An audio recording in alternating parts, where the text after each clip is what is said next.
Pues nos dedicamos más que nada a los arroces antiguos, de los abuelos. Y hacíamos, pues cada día hacíamos un arroz. Y eso era el menú del día, pues cada día, un día era paella de boquerones y espinacas, otro día paella con cebolla y bacalao, arroz al horno, arroz en cerros y penques, todo de los abuelos. Ahora tenemos platos, hacemos una berenjena con turrón muy buena, las croquetas de jamón son espectaculares. ¿Qué más? Continuamos haciendo el arroz con fesol sin apps, que hacía mi madre hace 20 años, 30 años. Pues continuamos haciendo el puchero, también continuamos haciéndolo todas las semanas.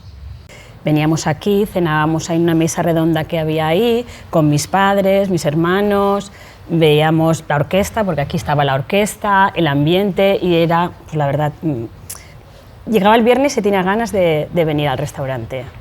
Y la gente, mi padre bailaba con todo el mundo, sí, y disfrutaba. Se lo pasaba mejor mi padre que nadie de los que estaban aquí.